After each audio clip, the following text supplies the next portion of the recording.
was good seeing all the governors and stuff. This is my first time coming to see it, so I enjoyed the experience a lot. So it was cool. But I'm from Warsaw. I'm still out in Jacksonville right now, though. But I'm from Warsaw, so yeah. I enjoyed the experience. It was my first debate, and I feel like if you've never been to one, you should definitely attend one, and I would love to come to another one. Okay, in my recent experience with the candidates, it was good to see everybody and see what some of the policies and some of the things that they stand for. All thing I can say is go vote for your best candidate. Find out what the policy and just what they got to offer as far as North Carolina or your local district. But it was a good experience overall. Thanks. Hello,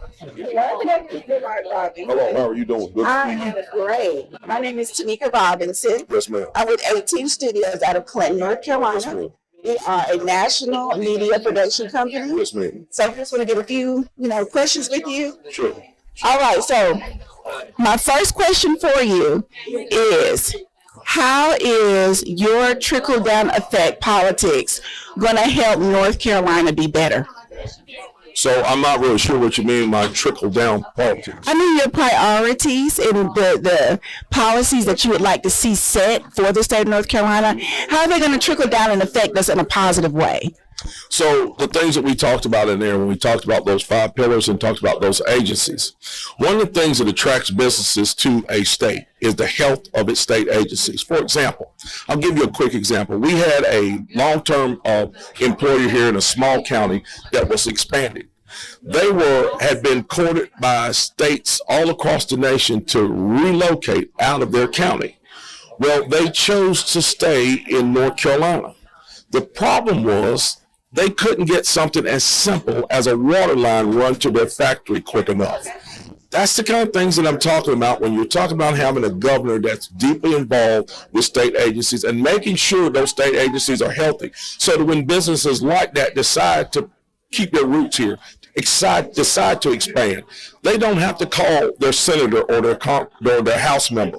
That stuff is automatically there by that agency right there on the spot when they need it. And that's just one example of many that we could talk about. Okay, and so when you talk about the state of our education and supporting school vouchers, are you in support also of creating programs to bring back the journeyman? Like to bring back those skilled trades. Absolutely. They'll help our Absolutely. I have a good friend that says it this way best. The quickest way right now in our society to 6 figures is through the trades, and that is the truth. We have been doing that in earnest as Lieutenant Governor. As Lieutenant Governor, I was able to secure some $12 million for apprenticeship programs for Tier 1 counties.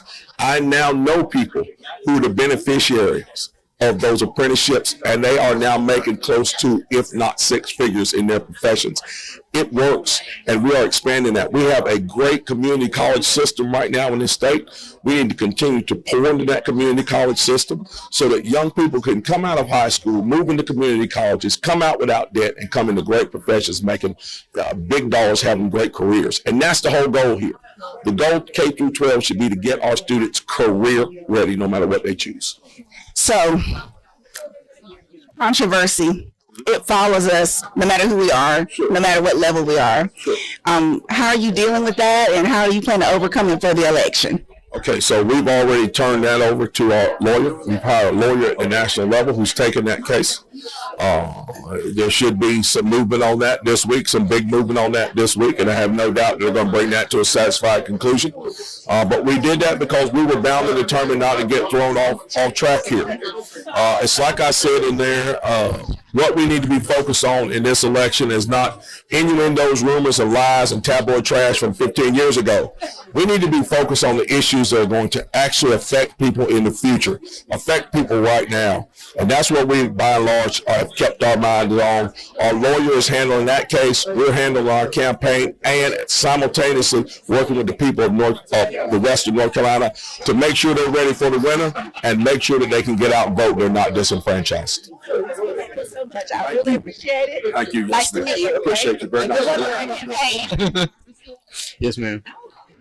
Tell me about your experience. I had a great experience. I got to find out a lot of the backgrounds of the people running, representing our county. I think that means a lot because a lot of times we don't really kind of know much about them, and especially when they start speaking about school systems. And I have my first child, and she will be going to school soon. So I would like to know what these people are representing and what they're going to be bringing to the table. And I do agree a lot with the educational part that the teachers the pay should be raised, and that security should be brought to the schools, especially with everything that we have seen on the news nowadays. And shout out to all the people that's taking care of the Western Carolina. Blessings. Appreciate it. Fine. How are you? Doing very well. It's great to see you again. So you probably don't remember me. My name is Tamika, and I was a Democratic Party chairwoman for Sampson County when we had the Tea Party out in Orchardville. Oh, yeah. Yes, it was. We're going to fall down. But it turned out really nice, and I always say that was a wonderful event, so thank you for being with us. So I represent, my name is Tanika. I work with 18 Studios. I'm the owner, and I represent a lot of businesses. And what I noticed is that when it comes to local money being available for support, it is not there in these rural towns. I heard you mention about a new program. Can you tell the people a little bit about that? Just look at you with the camera. Yeah. Okay. We have a new program called Rural Rise. RISE stands for Resources for Innovators, Startups, and Entrepreneurs. Now, we didn't create a new program. We have just gathered up all the information about state, local, federal, nonprofit resources that are available for entrepreneurs that they don't know about. And so we send to them by email, or they can go to the website and look and find local resources. They can find the name of the person, the desk telephone number, the desk email of somebody that can help them with, say, government forms, or get credit worthy so that when they go to a loan officer, they just won't walk away and say they're not lending to small businesses, when in fact that business hasn't shown the credit worthiness that it needs to be able to pay that loan. So there are a lot of resources out there, but folks don't know about it. And they're right here in Duplin County, and a lot of them are connected with the community college. Also, we've got great business counselors, but we can connect you with, or at least provide the information to connect you to resources anywhere in the state. Now, lending is an issue. Right now, the state of North Carolina has a lot of money from the SBA that is being deployed through smaller banks, community banks out there. Now, we have been able to find some lenders at zero interest rate. Unfortunately, Duplin County does not fit in the county that they're serving. But we are also encouraging county commissioners to open up small business loan or assistant grant programs to help with what are some of the greatest needs for entrepreneurs in the county. So it's an ongoing, and there's no one size fits all. We keep working with people and making suggestions and trying to find a way where they thought there was no way. Right. And I do have another question for you. So what I noticed too in the last year when it comes to paying annual dues or your annual fee, that the 2023 and the 2024 annual fee is together. So I had a couple of people that had to pay $400 at one time. I don't know if you're aware of that in the system. No, the only reason that would happen was if they missed one of those years. Okay. And then to get current, they had to pay 2 years at the same time. There is not a 2-year combined at all. Automatic for some people who have missed theirs. Yeah, because it's been a misconception, I think. If it's 3, it would be 600. So and probably there aren't any that have missed more than that, because we really are required to begin to dissolve them if they don't pay their annual renewal fee. Yeah. Now, you've been around many years, and you've been with North Carolinians. What do you think is our greatest struggle to overcome going into the next couple of years in North Carolina?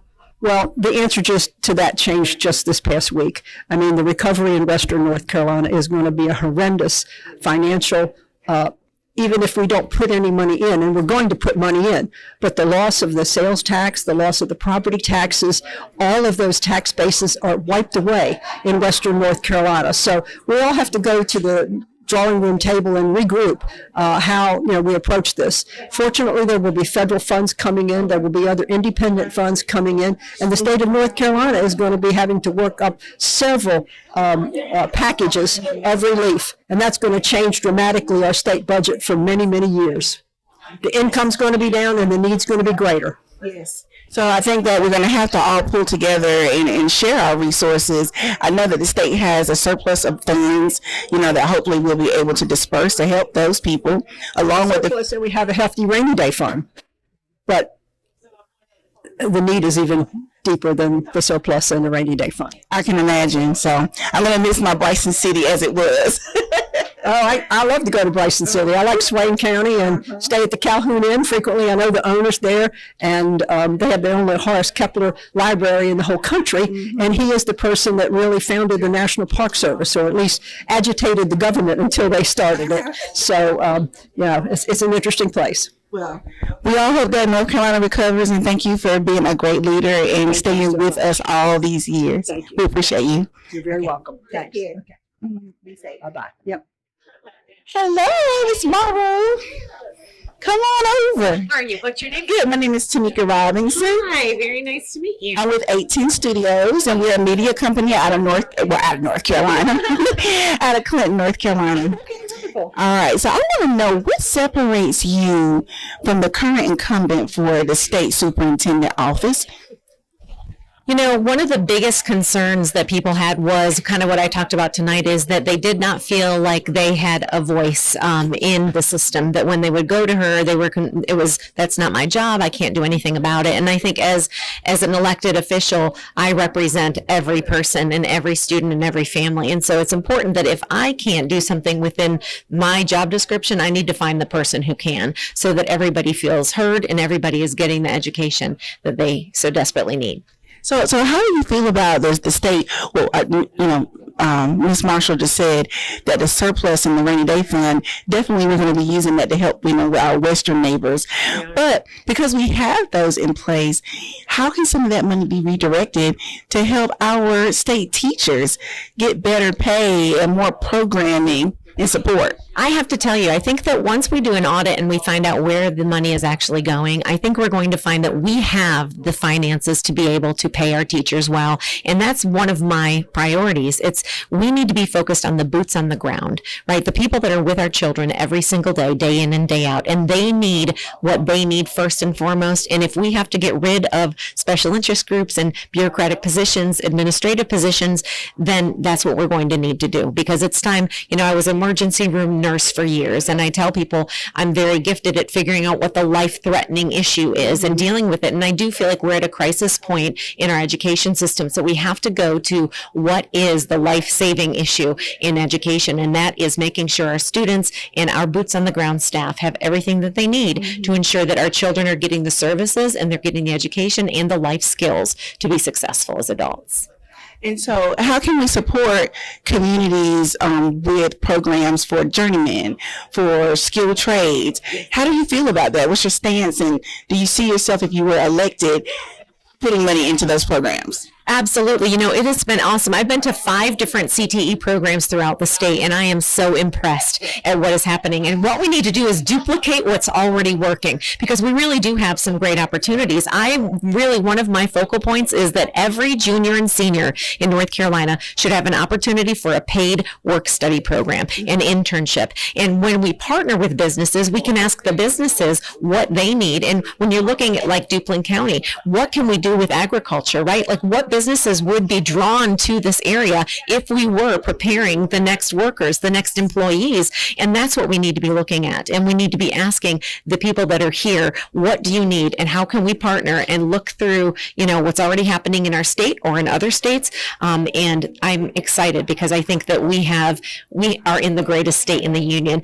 You can be anything you want to be here in North Carolina, but you have to have the education and the background and that foundation in order to be successful.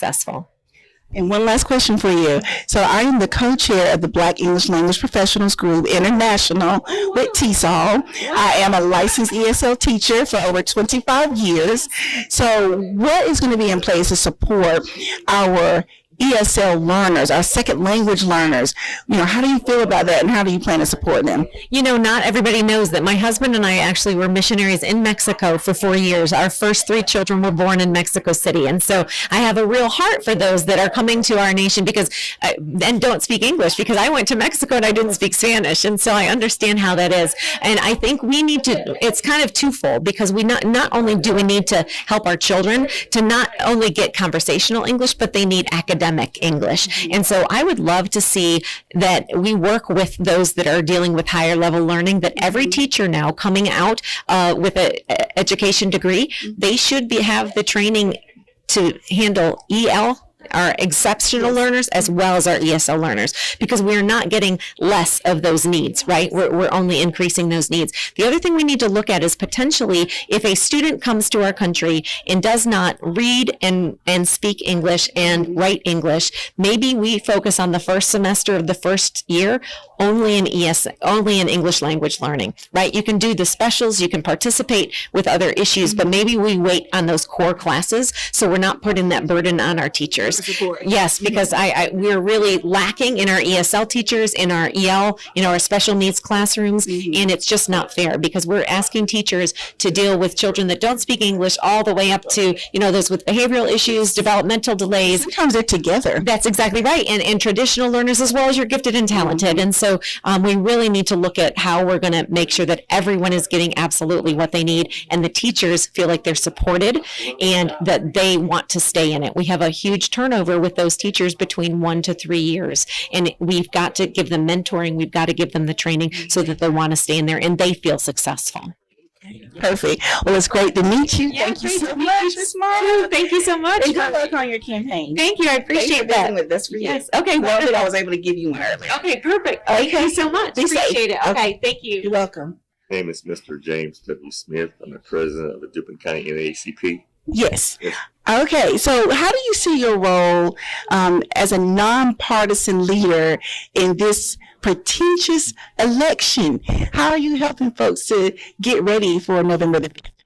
Well, I'll say one thing, that we are nonpartisan, but we are political. And we do encourage our participants and our people to be informed.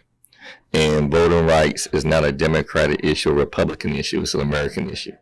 So as long as we stay nonpartisan and make sure our voters are informed, we'll be good to go. Okay. So what kind of education are you doing? What tools are you using to educate the public? Oh, awesome, man. So I've been going out to churches. We're having community events. We just had a Get Out the Vote event in Chinquapin. This forum right here is good. Anytime we get to engage the public, that's what we do. Okay. And do you all have a website? Do you have like a mailing list that folks can join? How do they get in touch with you? Oh, yes, definitely. DuplinCountyNACP.org. You can find our calendar of events and everything that we have upcoming. Okay. Well, thank you, Mr. Smith. We appreciate it. Okay. So, you're retired now, right? Yes. Okay. So, as a former educator, from Ms. Morrow, from Lieutenant Governor Robinson, from all the folks who are running, what do teachers really need from those individuals in this upcoming election? Well, I think at this point, teachers' needs are different at this point. And we know we need teachers. We know the students need teachers. But I think what's going to have to happen is they're going to have to do some things out of the box. They're going to have to meet the teachers' needs personally to address their needs professionally. That means if they have to have childcare on site, that might be of a great assistance for them. Not only that, increase in pay, and actually talk to teachers and see what their needs are. They can tell you more than anyone, but I know we're going to have to do some things differently. All right. And the other thing is maybe addressing the parents' needs and what they need to have for their children as well. So it doesn't, So a more holistic approach to education in the community, including the family as a whole. As a former juvenile justice grant recipient. I did a parenting program that was a big need. And I think it would, serve our families, to have some type of outlet, some type of counseling and support beyond what we have today as our traditional counselor. So I'm with you. I agree with you. And one more thing that might be helpful too is to have more after school tutoring and help students to change their mindset for learning, because that's so very, very important that they do that. We can teach all day as hard as we want to, but until we find ways to change students' mindsets to learning, we're still going to have students who are performing on low levels. And thank you for this opportunity. And thank you all for bringing out 18 Studios and letting us be a part of your debate. It was well organized, well ran, very impressive.